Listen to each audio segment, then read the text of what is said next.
गुरु प्यारी साध संगत, बहुत सुंदर घड़ी है। दशहरे का उपलक्ष्य है और आज ये सौभाग्य मिला है कि हम सब एक साथ मिलकर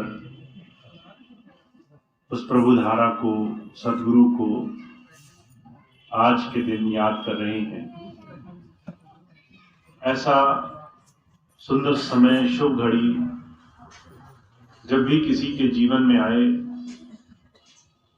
और हमें ये तमाम क्षण हमारे जीवन में प्रेरणा दें कि हमारे जीवन की सार्थकता हमें अंतर साधना से प्राप्त हो, उस सच्ची प्रभु धारा से जुड़कर प्राप्त हो,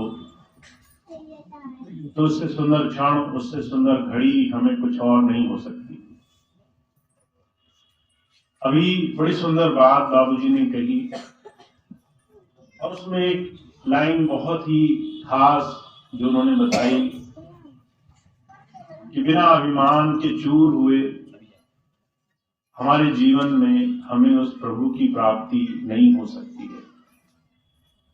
जिस प्रभु को पाने के लिए हम सारा जीवन बहुत भरसक प्रयास करते हैं, जाने अनजाने अपने जीवन में हर क्षण उसी प्रभु को पाने के लिए आगे बढ़ रहे हैं,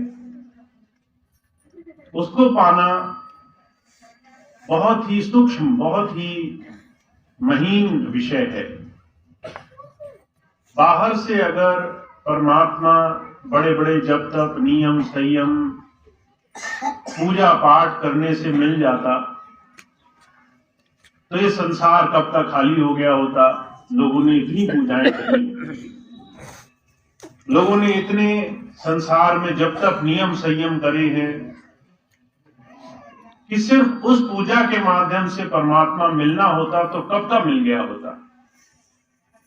मैं कई ऐसे लोगों से मिला हूं जो संसार के दुख, तकलीफें, कष्ट, परेशानियां, इनके भय से हर रोज, हर नए दिन तरह तरह की पूजाएं कर रहे हैं।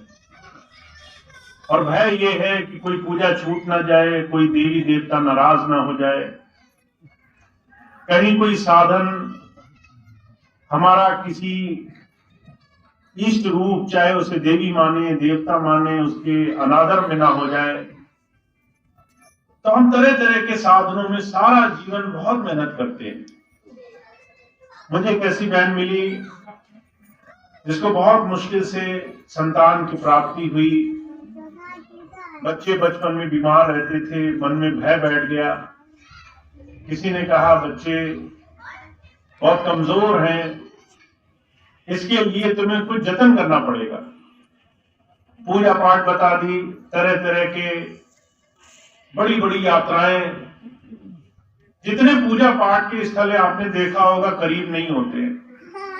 कोई इस पहाड़ पे, कोई उस पहाड़ पे, दूर दूर जा जा करके यात्राएं, दूर दूर जा जा के पूजा पाठ, सुबह से लेके शाम तक, सिर्फ इस भय को मिटाने के लिए कि हमारे जो बच्चे हुए हैं उनको कोई तकलीफ ना हो।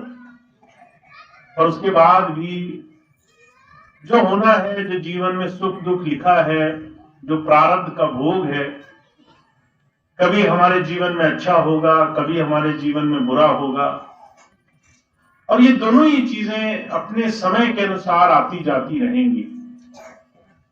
और इस भय से जब हम संसार में अनगिनत पूजाओं में लग जाते हैं, तो हुजूर कहा करते थे हमारे जीवन की एक सबसे बड़ी धरोहर हमारे हाथ से निकल जाती है, वो है हमारा समय, जो हमें जीवन में सार्थक करना है। तो यह अभिमान कि मैं बहुत कुछ जानता हूं, ये अभिमान कि मुझे कुछ जानना शेष नहीं है, ये अभिमान कि मुझे संसार में अब कोई कुछ सिखा नहीं सकता है। इससे तरह तरह से जीव संसार में बड़ा दुख उठाता है। पूज्य कृपाल सिंह जी महाराज ने 3 तरह के अभिमान की चर्चा करी है। आज दशहरे का उपलक्ष्य है। दशहरे को बुराई पर अच्छाई की जीत के लिए मनाया जाता है। आज के दिन बुराई का नाश हुआ, अच्छाई की विजय हुई, चाहे उसको कितना ही कष्ट भोगना पड़ा हो, चाहे कितने ही लंबे समय तक दुख उठाना पड़ा हो, पर फिर भी बुराई का नाश हुआ और सत्य की जीत हुई। पर आज हमारे जीवन में, हमारे निज जीवन में, अपने अपने जीवनों में ये संघर्ष अभी भी जारी है कि हम अपने जीवन में तम का, अंधकार का नाश कैसे करें, प्रकाश कैसे हो, उजाला कैसे हो, सत्य कैसे दिखाई दे, हम उससे कैसे जुड़े ताकि जीवन न बर्बाद हो जाए। तो जो कहा करते थे, हमारे जीवन में कुछ सूक्ष्म चीजें हैं जिस पर सिर्फ हम नजर रख सकते हैं। दुनिया के लोग हमें, परिवार के लोग, प्रियजन हमें बहुत सी चीजों के लिए चेतावनी दे सकते हैं, पर फिर भी कुछ चीजें ऐसी हैं जो हमें ही करनी पड़ेंगी। और अभिमान उनमें से ही कुछ ऐसी चीजों में से एक है जिसे सिर्फ हम चुन चुन करके अपने इस जीवन में से निकाल सकते हैं। अन्यथा अभिमान संसार की कोई भी भौतिक वस्तु, दुनिया की कोई भी ताकत, सांसारिक कोई भी गति उसे हटा नहीं सकती। तो महाराज जी कह रहे हैं 3 तरह के अभिमान हैं। धन मद, पैसे का अभिमान, मान मद की प्रतिष्ठा बहुत ज्यादा है, हम तुमसे बहुत ऊंचे हैं, और तीसरी चीज